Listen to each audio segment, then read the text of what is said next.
Hoje a mensagem ela vai ser bem temática. O que vocês pensam da Páscoa cristã? Não precisa responder, né? Só pense. Eu particularmente, eu tenho um pouquinho de problema quando a gente começa a falar sobre duas datas nas comemorações anuais que nós temos, né? As comemorações que existem, que nós, os cristãos, de maneira em geral, celebram. Né? Duas datas são exatamente essa. Uma delas, as que comemora-se hoje, que é chamada Páscoa Cristã, né? Que vai falar acerca da morte e da ressurreição de Jesus Cristo, e a outra é sobre o nascimento de Jesus Cristo.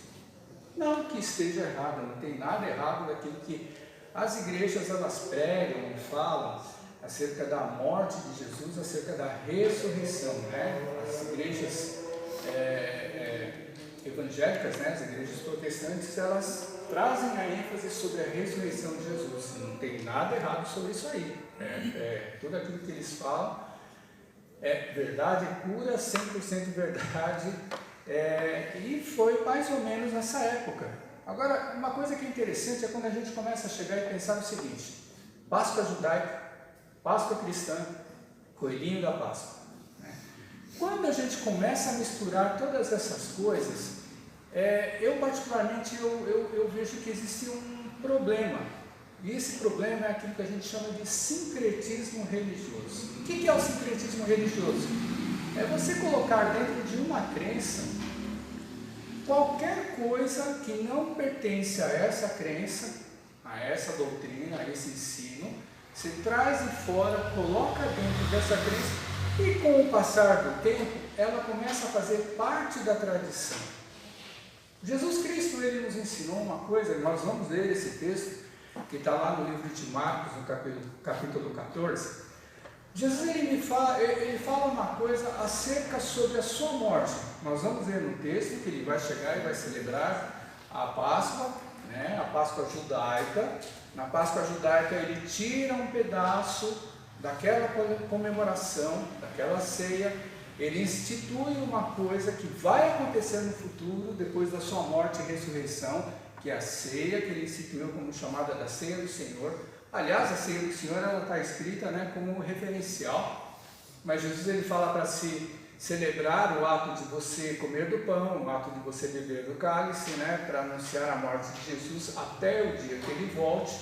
Quando Jesus instituiu isso daí, ninguém sabia o significado disso exatamente, apesar de Jesus ter explicado para os seus discípulos. Nós que passamos 2000 anos depois, sabemos de todas essas coisas. Mas uma coisa, ela me incomoda o coração, quando a gente começa a misturar tradicionalismos da crença judaica do Antigo Testamento, a gente começa a colocar dentro de uma tradição cristã, e nós que somos protestantes, nós viemos da Igreja Católica. Isso daí foi instituído pela Igreja Católica no ano passado, apesar mesmo depois da Reforma Protestante.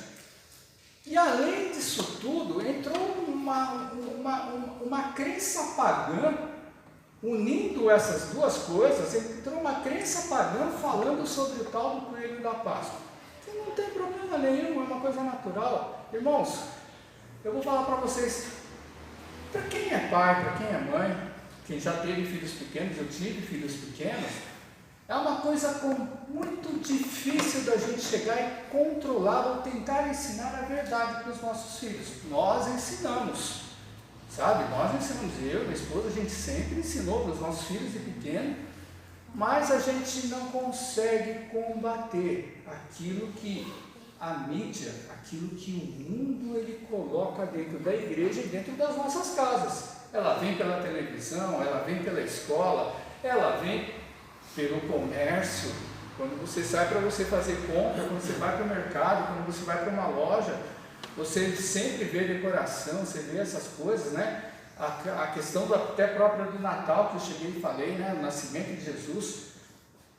A gente, esse acontecimento, o fato da morte, da ressurreição de Jesus Cristo, foi nessa época. Foi nessa época da celebração da Páscoa judaica. Mas existia um motivo de Jesus fazer tudo isso daí?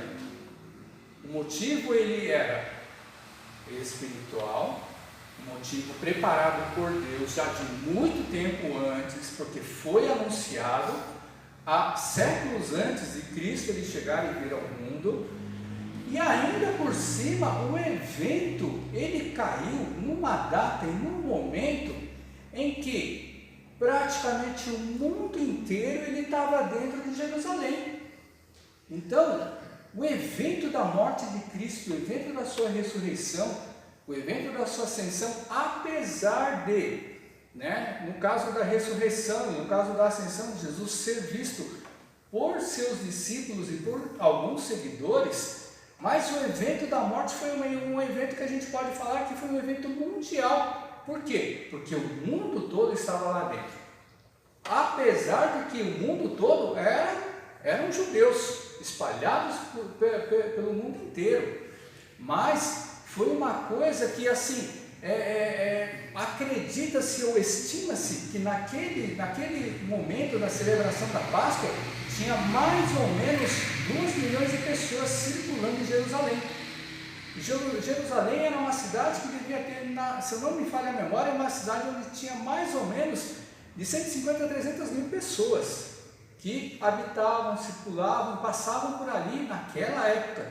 Então vocês imaginam o seguinte, o ato da morte de Cristo foi um ato a nível mundial, estratégico por Deus, para que todo mundo presenciasse isso daí, tá? E Jesus ele deixa muito bem claro isso na ceia. Agora, por que eu falo uma dificuldade de chegar e ficar falando da morte de Jesus no dia da Páscoa judaica, ou no dia que os irmãos, muitas vezes chegam e falam, e eu não vejo isso como certo, falar de Páscoa cristã. Não existe Páscoa cristã, irmãos, não existe. Se você for ver a palavra, o significado, o momento daquilo que aconteceu, que estava sendo celebrado, não é Páscoa cristã, irmãos. Foi a morte e ressurreição de Cristo. E Cristo ele chegou, ele utilizou daquele momento da comemoração, da ceia de Páscoa, da comemoração da instituição que Deus ele chegou e falou da Páscoa, porque Deus, quando ele chega, desde a criação do mundo, ele vai dando flashes de tudo aquilo que iria acontecer posteriormente, quando Jesus ele veio ao mundo.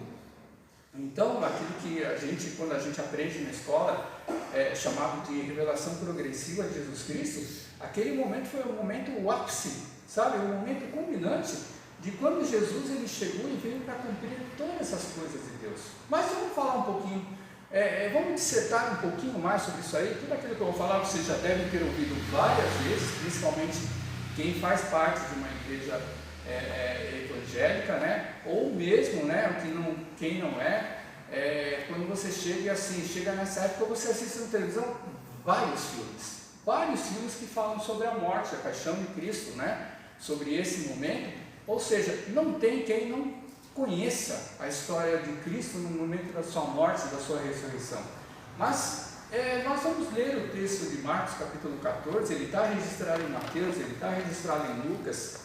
A ceia do Senhor, ela está registrada lá no livro de 1 Coríntios capítulo 11, para a gente poder entender um pouquinho melhor todas essas coisas, e que assim, quando alguém chegar e vier falar ou comentar alguma coisa com você saber explicar exatamente qual a diferença de uma coisa, de outra, e daquilo que não tem nada a ver, que é a questão do paganismo, a questão de adoração.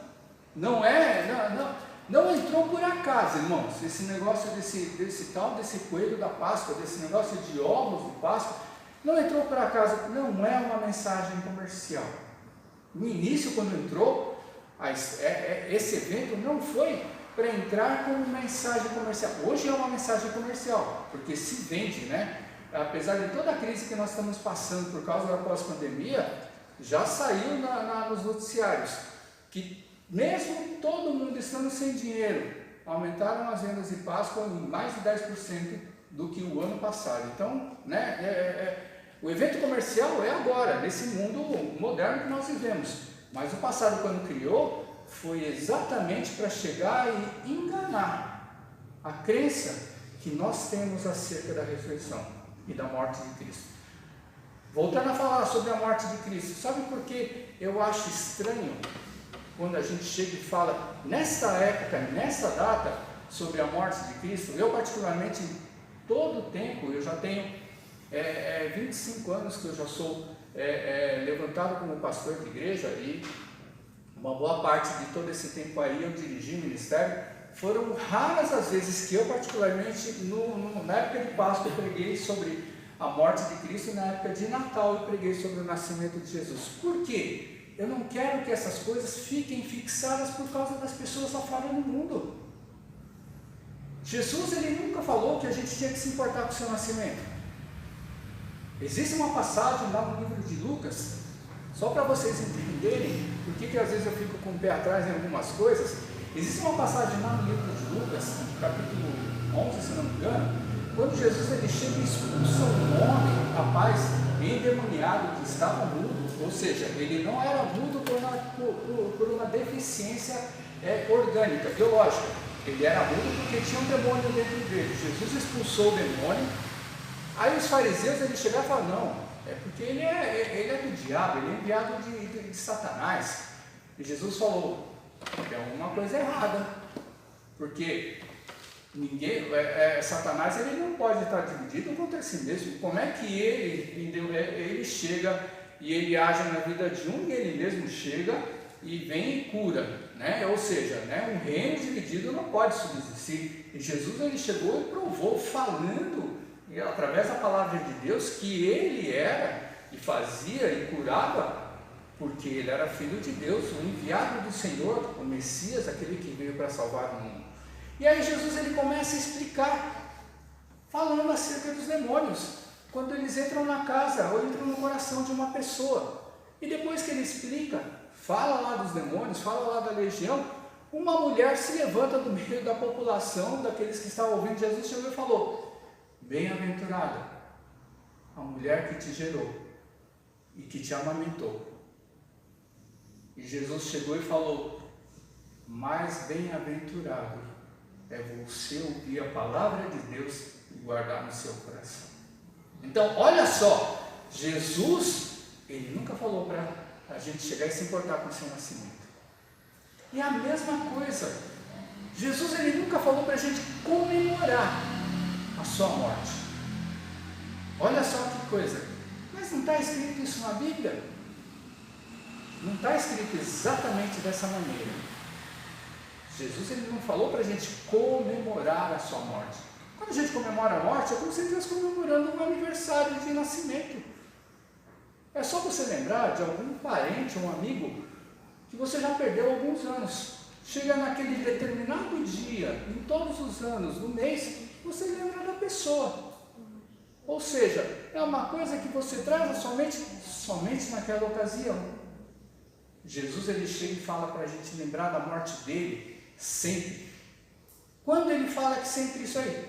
Toda vez que você vai cear como igreja, toda vez que você vai cear como comunidade, toda vez que você vai cear para chegar e cumprir uma ordenança dele. Ou seja, eu, você, nós como cristãos, protestantes no caso, né, para nos diferenciar de outros cristãos, nós não podemos comemorar a morte de Jesus, ou lembrar da morte de Jesus, somente no dia da Páscoa, ou seja, somente nessa época realmente que ele morreu. Não é exatamente, sabe, se hoje é domingo, não foi exatamente na sexta-feira, mas é mais ou menos esse período, porque o judeu, ele comemora, ele celebra a Páscoa mais ou menos nessa época, mas não é porque é nessa época que nós temos que chegar e lembrar. Jesus ele não mandou eu lembrar do aniversário da morte dele. Ele mandou eu lembrar do motivo da morte dele. Ele mandou você lembrar do motivo da sua morte. Qual foi o motivo da morte? Nossos pecados. Nossos pecados. Ele morreu por causa dos nossos pecados. E ele fala para a gente lembrar exatamente disso daí. Mas vamos ler o texto. Peguem lá, livro de Marcos, capítulo 14. Vamos fechar os nossos olhos, vamos orar a Deus. Pai, nós te damos graças, nós te louvamos, ó Senhor da glória, por mais esse dia em que estamos aqui na Tua casa, Pai. Nesse momento, Senhor, nós abriremos a Tua palavra, nós faremos a leitura e pedimos, Senhor, eu peço a Ti, ó Pai, que o Teu Santo Espírito venha trazer toda a revelação, ó Pai, ao coração de cada um dos nossos irmãos.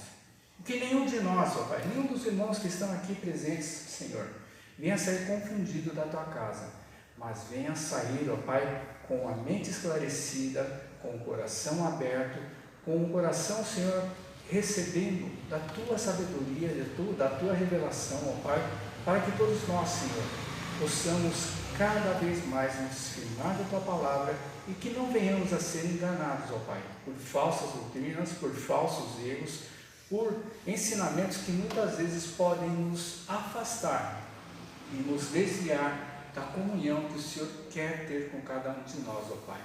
Em nome de Jesus nós pedimos todas essas coisas e desde já te agradecemos, Senhor. Amém, Jesus. Então vamos lá, livro de Marcos, capítulo 11, capítulo 14, perdão, irmãos. A partir do versículo 12. Isso daí está registrado também no livro de Mateus, capítulo 26, no livro de Lucas, capítulo 22.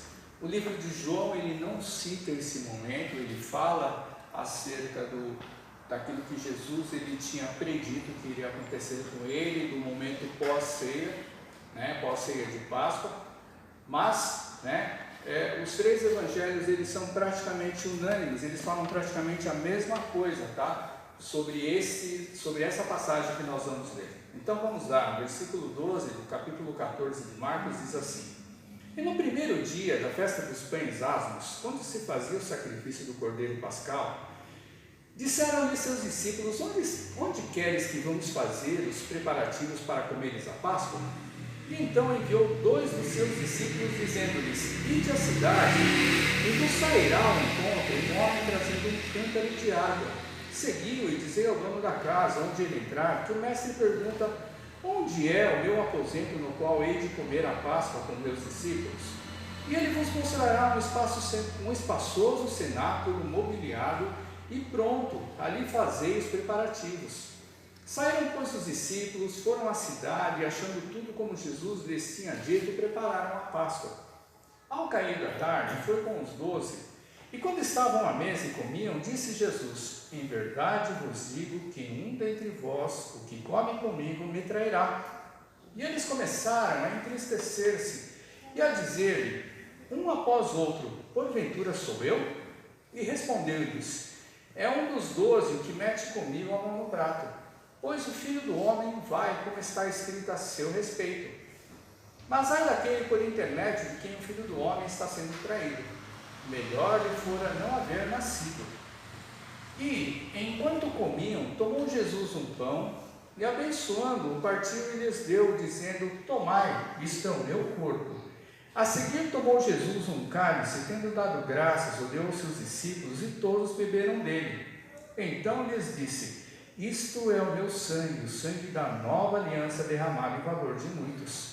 Em verdade vos digo que jamais beberei do fruto da videira até aquele dia em que hei de beber novo no reino de Deus. E tendo cantado um hino, saíram para o Monte das Oliveiras. Amém? Então, irmãos, olha só que coisa interessante. O escritor, ele vai registrar, isso também está registrado em Mateus e Lucas praticamente, e todos eles, vamos dizer assim, praticamente parece que eles copiaram de um mesmo escritor, de um mesmo escrito. Dizem que Mateus ele copiou de Marcos, dizem que Lucas, nas coletas que ele chegou e fez acerca de Jesus Cristo, da missão de Jesus, ele também coletou e pegou muito de Marcos e colocou, tanto é que não existe muita diferença um do outro. E aí ele começa falando o seguinte: na festa dos pães asmos, E aí a gente tem que começar e voltar lá para o passado, está lá no livro de Êxodo, no capítulo 2, para a gente seguir entender o significado da Páscoa, o significado desses chamados pães asmos, Pães asmos são pães feitos sem fermento, tá? para quem nunca ouviu falar. Mas imagine o seguinte, tudo isso está relacionado à 10ª praga do Egito. E Jesus, a palavra de Deus, ela diz lá no livro de 1 Coríntios, capítulo 5, é o único momento do Novo Testamento onde a gente chega e vê uma citação de Cristo referente a ser um cordeiro pascal. Né? Cristo, ele é o cordeiro pascal que foi imolado por nossas vidas, ou seja, que foi sacrificado por causa das nossas vidas. E aí a gente começa a chegar e pensar o seguinte: o que foi que Deus instituiu lá no livro de Êxodo acerca da 10ª praga no Egito? Né? Então, Deus ele chegou e ele falou o seguinte, né, para o povo lá, ele disse para Moisés e para Arão que aquela noite, que aquele momento seria o momento da libertação deles. Né? Ou seja, Deus ele chegou e deu todas as instruções de como o povo de Israel ele tinha que se portar naquele momento da ceia lá. Né, da ceia que iria instituir a Páscoa judaica, não a Páscoa cristã. O que significaria isso? Né, que naquela noite Deus ele chegaria e mandar o anjo da morte. Tudo isso que eu vou falar para vocês já sabem, né, que Deus ele iria chegar e mandar o anjo da morte, e que eles tinham que chegar e matar um cordeiro de no máximo 1 ano de idade, um cordeiro perfeito, né? E eles iam chegar e ter que chegar e pegar o sangue dele, passar lá nos batentes, né? Eles falam de umbrais de porta. Umbral de porta é batente de uma porta, de onde eles estavam ali convivendo dentro das suas casas lá no Egito, lá, para que o anjo da morte, quando ele passasse lá para matar todos os primogênitos da terra do Egito, inclusive dos animais e das pessoas que conviviam lá naquele lugar, na terra do Egito, todo primogênito seria morto, só não o dos filhos de Deus, só não o dos filhos de Israel. Né? Por quê? Porque eles tinham que chegar e fazer exatamente isso. Né? Vocês cheguem, vocês peguem e matem um cordeiro por família ou por casa, um cordeiro que dê para alimentar. Se a sua família for pequena, você chame seus vizinhos para que vocês comam daquele cordeiro, sabe? Ou seja, aí vem mais ou menos a crença ou a significação daquilo que todo mundo fala lá fora, né? Que é um momento de comemoração e celebração, é um momento de confraternização. Quando você começa a perguntar o que a Páscoa significa para você, a mesma coisa que o Natal significa para você, todos falam. Né, das pessoas que não têm muito entendimento ou acreditam de uma maneira errada, é o momento de nós nos confraternizarmos uns com os outros. Não é essa a questão. Confraternização é diferente de comunhão, tá? Mas o motivo da celebração de se comer esse cordeiro eram dois. Três. Primeiro, porque o cordeiro ele simbolizava ou tipificava Jesus Cristo lá no futuro, por causa de ser um cordeiro, né, sem mácula, um cordeiro sem defeito, que estava sendo sacrificado. Segundo, eles falavam lá que, né, esse cordeiro ele não deveria ter nenhum dos seus ossos quebrados, e Jesus, ele sendo tipificado lá no passado com esse cordeiro, ele também chegou e morreu numa cruz, sem sangue, porque foi tirado todo o seu sangue, ele perdeu todo o seu sangue no sofrimento dele, e ele não teve nenhum osso quebrado. Então, tudo isso daí mostrava uma parte daquilo que seria exposto lá no futuro por Cristo Jesus, mas é uma partezinha, irmãos, porque o mais importante, que foi o motivo da morte dele por nossa causa, por causa dos nossos pecados, sabe, não está falando lá.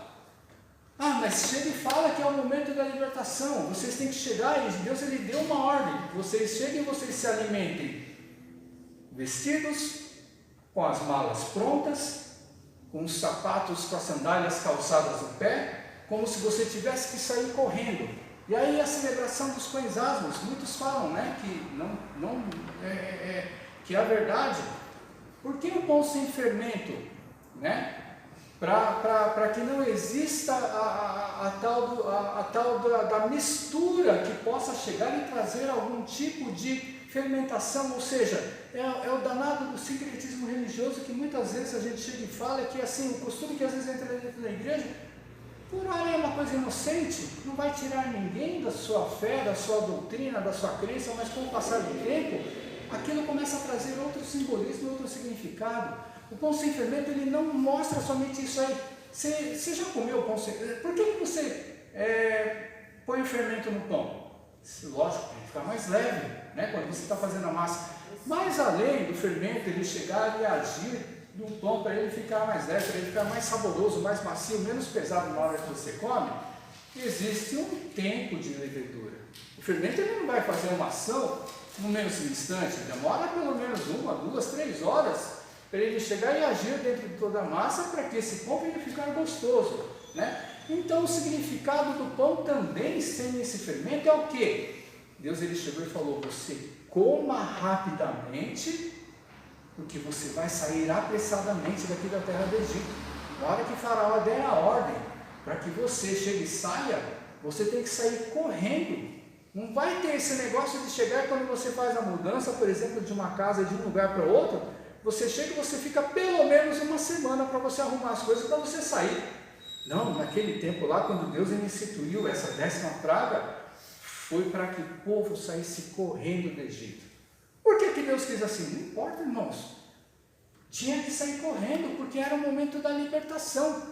Era o momento deles chegarem e eles estarem em júbilo, porque eles estavam cativos, eles estavam escravizados por 430 anos. Então tinha que sair correndo mesmo. Não tem essa de chegar e sair devagar, dançando, sambando, como o pessoal chega e vai comemorar o carnaval, sabe? Não é motivo de festa. Motivo de festa é depois, quando fossem instituídas as festas que Deus ele chegou e colocou como memorial. Mas naquele momento era um momento de libertação. Em momento de libertação você tem que sair correndo, sabe? Então, quando o anjo ele chegou e falou para que o anjo da morte ele passe, sabe? E aí vem o significado da Páscoa. Uns chegam e falam que é passagem, outros chegam e falam que é passar por cima, não importa. A Páscoa, a palavra Páscoa é exatamente isso, sabe? É quando o anjo da morte ele vem e ele vai passar por cima, ou seja, não vai te consumir. Jesus, ele não simboliza o anjo da morte. Ele é o Cordeiro que morreu para pagar os nossos pecados. Ou seja, nós não fomos livrados da morte. Quando nós nos batizamos, nós morremos. Espiritualmente, nós deixamos de ser a velha vida. Ou seja, a morte não vai passar por cima da gente. A gente morre para o mundo do pecado e a gente renasce para Deus, para Cristo Jesus. Então olha como alguns costumes que entram dentro da igreja, eles entram assim, uma coisa muito inocente, muito ingênua, sabe, uma coisa de criancinha. Não, uma criança, deixa a criança que quando ela crescer ela vai entender todas essas coisas. Será que entende mesmo? Será que irmãos que estão há anos dentro da igreja entendem o significado real de todas essas coisas? Então aí, o que aconteceu? Deus ele chegou e depois que o pessoal chegou e saiu, ele instituiu as festas lá no próprio livro de Êxodo, no capítulo 12, Deus ele dá lá para Moisés como tem que ser feitas essas coisas. No capítulo 14, se eu não me engano, de Êxodo, Deus ele vai chegar e através de Moisés ele vai instituir as 3 festas sagradas, né? A festa dos pães asmos, que está dentro da Páscoa, tabernáculos, colheita, mas não importa, nós estamos falando da Páscoa. Ou seja, quando Deus instituiu essa celebração da Páscoa, está lá na palavra de Deus que ela tinha que ser feita no lugar onde Deus estivesse presente. Esse lugar é o templo, e esse templo ele só foi construído em Jerusalém. É o templo onde chegou e a arca foi depositada, é o templo onde foi colocado como sendo a casa de Deus, e por isso que ano após ano, o povo de Israel chegava e se dirigia para Jerusalém nessa época para celebrar essa Páscoa. E era uma obrigação, ou era um dever, vamos falar assim, não era obrigado porque era obrigado, porque era um dever do crente naquela época de chegar e observar isso daí. Para quê? Para que eles possam celebrar e para que eles ensinassem para os filhos como foi grande o sofrimento do povo de Deus nas mãos do inimigo, o sofrimento do povo de Deus por ter se desviado da presença de Deus, mas Deus ele nunca deixou de cuidar do seu povo e colocou um tempo muito grande, né? Parece que foi um tempo muito grande, 430 anos, né? Quantas gerações não se passaram em 430 anos para poder chegar a experimentar isso? Aí você começa a pensar comigo assim: olha como o pecado ele é forte e pesado na vida da gente. Olha como o pecado ele nos desvia e nos afasta da presença de Deus. Sabe por que demorou 430 anos? Por causa da dureza do coração do ser humano.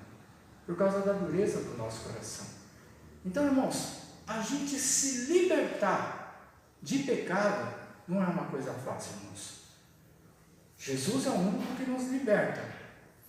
Mas se eu não tiver uma convivência, se eu não tiver uma intimidade, uma comunhão com Cristo na minha vida, pode ter certeza, esse pecado ele vai me dominar. Esse pecado ele vai te dominar. E é por isso que nós temos que fazer a observância correta. Aí chega Jesus, nós lemos aqui que Jesus ele chega e olha só, ele manda os seus discípulos, em Lucas está dizendo que foi Pedro e João, né? Que foram lá, os discípulos que foram lá, foram até a casa de um determinado homem e falou: onde que é o lugar que nós vamos celebrar, que o mestre vai celebrar a ceia? E é tudo já muito preparado, porque isso já tinha sido escrito no passado. Como é que o homem sabia, como que foram que aconteceram as coisas, como Pedro e João eles chegaram nesse homem. A palavra de Deus ela vai dizer que quando vocês virem um homem carregando um cântaro de água, uma vasilha de água, vai atrás desse homem, porque esse é o homem, esse é o sinal que vocês têm para saber que é a pessoa certa. Você pode imaginar assim comigo: mas não tinha um monte de gente, um monte de homem carregando água para tudo quanto é lado? Não tinha água encanada, não tinha água dentro das casas de ninguém naquela época lá. O interessante é que se você for chegar e começar a ler a palavra de Deus, vai dizer o seguinte, que normalmente quem carregava vasilha de água nas costas era a mulher, não era homem. O homem não carregava água.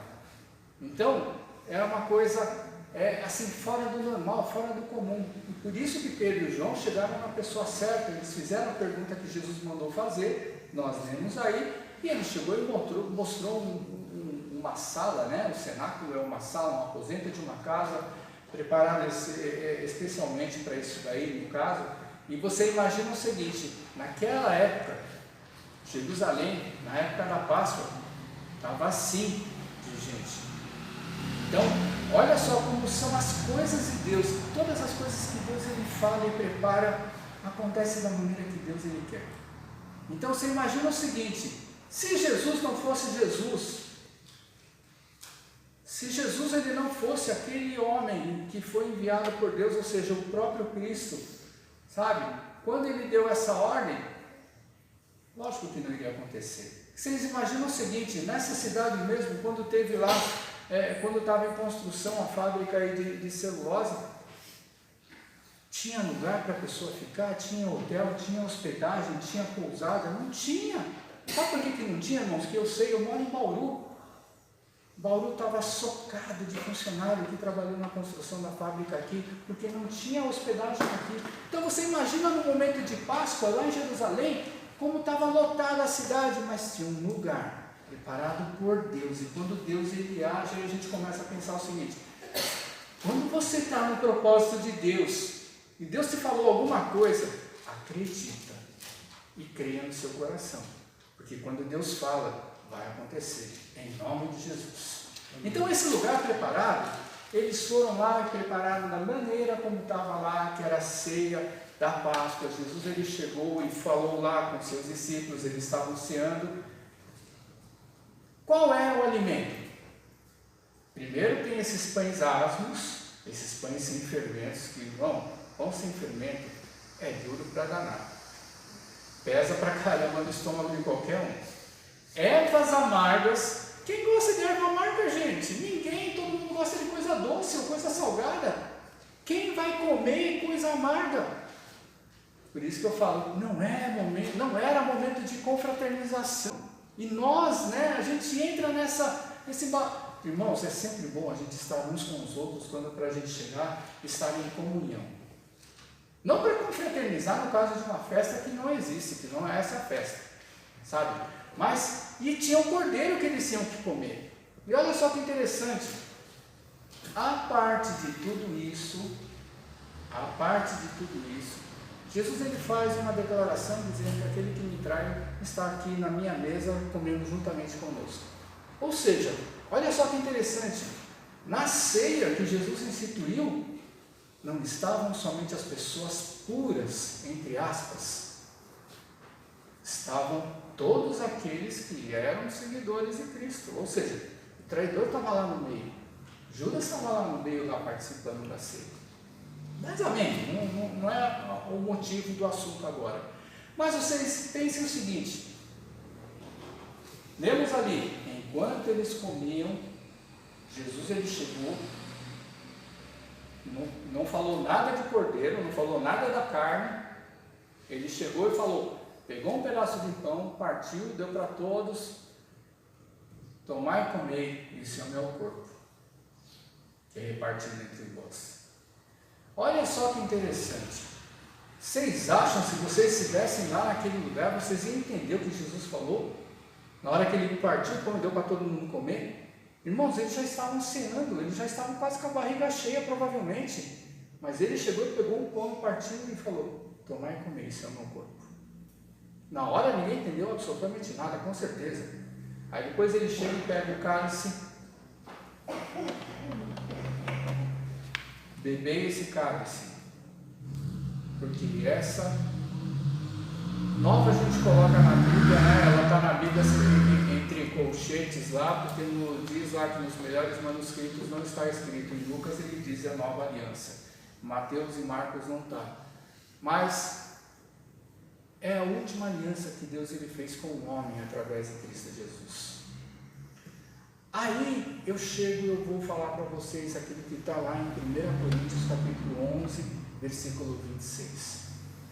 Paulo, quando ele começa a falar no versículo 23, ele chega e fala, porque eu recebi do Senhor o que também vos entreguei, que na noite que Jesus ele foi traído, tomou o pão, né, o partiu, deu aos seus discípulos, tomai e comei, esse é o meu corpo que é repartido entre vós. Da mesma maneira ele chega e pega o cálice, esse cálice simboliza a nova e eterna aliança, fazer isso todas as vezes que comerdes, que beberdes esse cálice, porque todas as vezes que vocês comerem desse pão e vocês beberem no cálice, vocês anunciam a morte do Senhor até que Ele venha. Aí eu vou falar para vocês, o que isso tem a ver com a Páscoa judaica? Ou o que isso tem a ver com aquilo que a gente chama muitas vezes de Páscoa cristã? Irmãos, eu não consigo chegar e ver ligação com isso. E isso daí eu não estou criticando o ministério de nenhuma igreja nenhuma, porque 99% das igrejas cristãs evangélicas protestantes, elas falam sobre isso aí, sobre o significado da morte, ressurreição, ascensão de Jesus Cristo. Tudo perfeito, mas eu fico pensando, o que se chama Páscoa cristã? Jesus ele chega e fala quando essa ceia, em outras palavras, um pouco diferentes daquilo que Paulo ele chega e fala. Jesus ele chega e termina assim. Depois, né, vou falar as mesmas palavras de Jesus para que não sejam as minhas. No penúltimo versículo ele diz assim, no antepenúltimo ele diz assim, no 24 ele diz assim, isto é meu sangue, o sangue da aliança derramado em favor de muitos. Em verdade, no versículo 25, em verdade vos digo que jamais beberei do fruto da videira até aquele dia em que hei de beber novo no reino de Deus. Quando Jesus ressuscitou, não diz que Jesus ele celebrou a ceia. Se nós formos consultar os evangelhos, se nós formos consultar o livro de Atos, não vai dizer que Jesus ele celebrou a ceia. Ou seja, isso daí só vai acontecer quando Jesus voltar. Aí eu vou trazer o significado daquilo que está em 1 Coríntios 11, 26. Anunciais a morte do Senhor. Por que eu tenho que anunciar a morte de Jesus? Porque Jesus ele morreu como homem. Um Deus, ou o Deus, ele morreu como homem para mostrar que ele foi e pagou o nosso preço. O nosso preço de pecado contra Deus, por nós termos nos afastado de Deus, Ele pagou o nosso preço por amor de nós. Ou seja, eu celebro a ceia para lembrar da morte de Jesus, para que eu me enxergue naquela cruz, olhando para Cristo que chegou, e o Cordeiro perfeito morreu por minha causa e por sua causa. Então, quando eu chego, eu anuncio, eu celebro a ceia, você participa da ceia, sabe? Para a gente lembrar a morte de Cristo, é para a gente lembrar que todo aquele sofrimento de Jesus, que tudo aquilo que, sabe, permeou a vida de Cristo até o momento em que Ele expirou naquela cruz, era para a gente estar naquele lugar. Ou seja, eu anuncio e você anuncia a morte de Jesus, porque Ele morreu como homem, Ele morreu como humano, Ele não morreu como Deus, Ele morreu como homem. Até o dia que Ele venha. O que significa esse até o dia que Ele venha? Aí eu vou trazer à memória, Jesus ressuscitou. Por quê? Jesus ressuscitou por amor de Deus, porque Deus o quis. Jesus ressuscitou por causa do propósito de Deus. Que a palavra de Deus, ela diz que quem ressuscitou Cristo foi o Senhor. Ressuscitou, mas que não ficou somente nessa, sabe, nessa vida, nesse plano físico, mas que Ele foi para o lugar de onde Ele veio.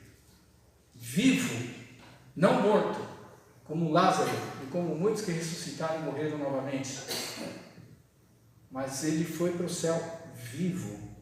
Ou seja, até o dia que Ele venha, eu lembro desse Cristo ressuscitado, eu lembro desse Cristo que foi para o céu, intercedendo pelas nossas vidas, porque nós precisamos de intercessão, irmãos. Não tem um que possa dizer de boca cheia que não depende de oração de ninguém. Não existe pessoa nesse mundo, no nosso mundo cristão falando, não vou nem falar das pessoas lá fora que não são crentes, mas no nosso mundo cristão não existe uma única pessoa que não precise de intercessão de ninguém. O único foi Cristo. Todos nós dependemos das orações e da intercessão de todos. Se você acha que você está sozinho, pode ter certeza, Jesus, mesmo que você não saiba, Ele prepara pessoas para orar pela tua vida. Então, quando você orar, seja grato a Jesus, porque Ele providenciou pelo menos uma pessoa. Eu não vou dizer que é uma pessoa só, mas Ele providencia um exército de pessoas para orar, interceder pela tua vida, pela minha vida, pela nossa vida. Por quê? Irmãos, nós precisamos da misericórdia de Deus, e a misericórdia de Deus é exatamente isso. É nesse amor de Cristo Jesus, nessa sua morte, na sua ressurreição, na sua ida para o céu, aguardando o dia e o momento que Deus fala para o filho, vai agora. Por isso que quando a gente chega e fala, até o dia que Ele venha, nós como crentes, cristãos, nós temos que aguardar essa vinda de Cristo, sabe, com fervor, com fé, com esperança, porque o que nos espera lá na eternidade é uma coisa maravilhosa. Se você está gostando, se sentindo bem com a sua vida, irmãos, pode ter certeza, é milhares e milhares de vezes melhor na eternidade. Você não vai sofrer, você não vai chorar, você não vai sentir dor, você não vai sentir desânimo, você não vai sentir depressão, você não vai sentir absolutamente nada dessas coisas ruins na sua vida, coisas que nós passamos aqui. Só vai ser alegria, e não é a alegria da gente dar risada, irmãos, é a alegria de Deus dentro da nossa vida. Então, quando a gente chega nesse dia,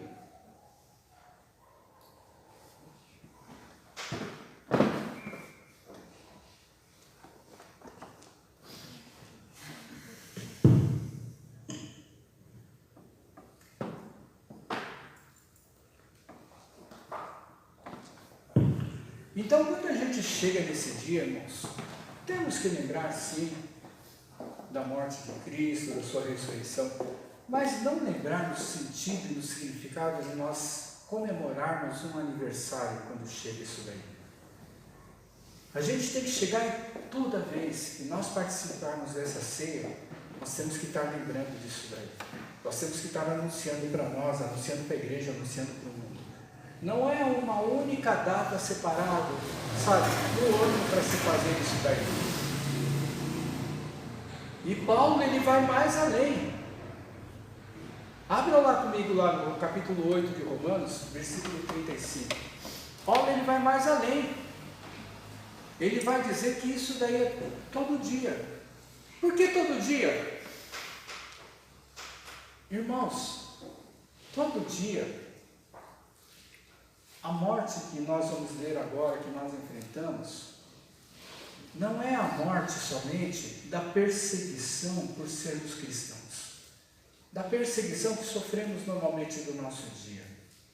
A morte, quando nós enfrentamos todo dia, é esse pecado que ronda e jaz e circunda a nossa vida e muitas vezes quer chegar e nos afastar da presença de Deus, e sempre afasta.